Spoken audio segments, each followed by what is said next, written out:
To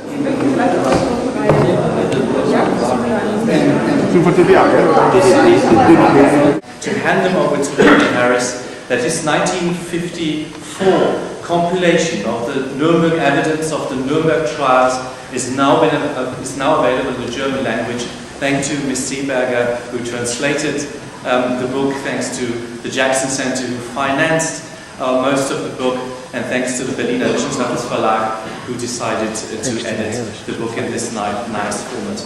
I have some sheets if you want to order the book. Yes, so that's a wonderful compilation of the evidence at Nuremberg. This is, I think, the best contribution that it does. That this is a summary of the evidence which was forthcoming at Nuremberg, and it has a foreword by Hans-Peter Kaul, the German judge at the ICC, a close friend of Whitney Harris. So you can see that this book is of enormous importance, I think, also to the German people. You get in here with the picture.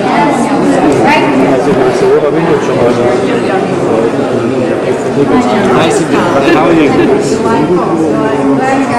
Hold this one. Yeah. Oh, yes. The book. The book. 1, 2, 3. I'd like to welcome Whitney Harris and his wife very cordially. Mit Ihnen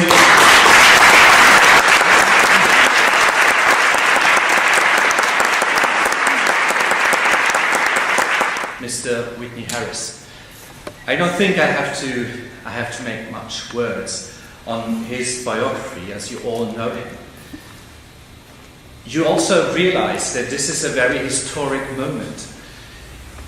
You are in the very room where the Nuremberg trial took place from 1945 to 46. And you see the room which will always be remembered for two things. First of all, for the most heinous atrocities that took place on this planet. And second, for a start of a new world order, for a start of international criminal law with personal and individual responsibility for international crimes. Now, Whitney Harris, as the surviving prosecutor of those times, is here with us tonight to remember us, to remind us of these two things, these most heinous atrocities, and that these atrocities cannot be left unanswered by a global justice system, by the conscience of the world community. Whitney Harris stood here as a young lawyer and was confronted with people like Ernst Kaltenbrunner, the prosecution against him, he represented himself, and people like Göring or Rudolf Höss, the commander of Auschwitz. Those of us who are of a much younger generation, as myself, we can only imagine what it must have been to confront these people and to extract from them the truth of having gassed 2.5 million Jews and other members of minorities. Ladies and gentlemen, please welcome Whitney Harris. Ladies and gentlemen, I can't tell you the feelings that are within me tonight as I stand at this podium in the very room where we tried the major German war criminals at the end of World War II. Now, this was the judge's bench, as you can imagine. Over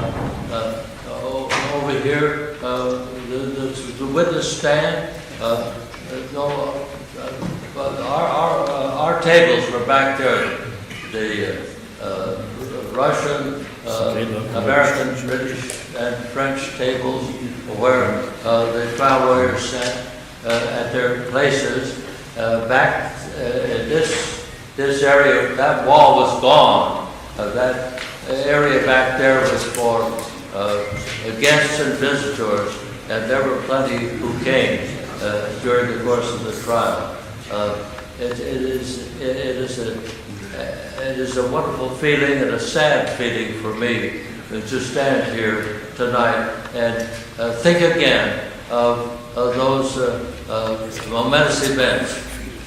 And also, today we went to the documentation center. Huh? The documentation center. Yeah, the documentation center. What a tribute to the people of Nuremberg. What a wonderful thing to do, to record for the ordinary people of our city, of this great city, the events of Nuremberg as they have done in the document center. And, you know, I was tremendously impressed also with one factor. They had a picture there of Adolf Hitler climbing the stairs, you know, looking this way at the party, at a party rally and so forth. And I suddenly remembered that picture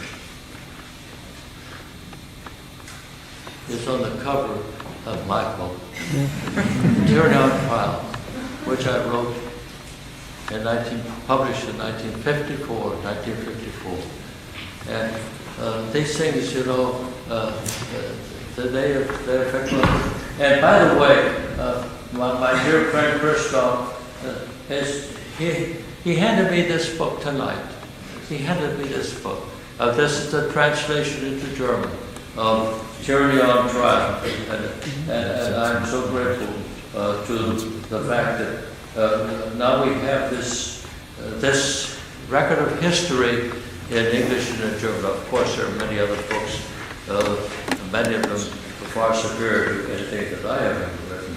But the whole experience is one that you can hardly imagine unless you have lived as long as I have.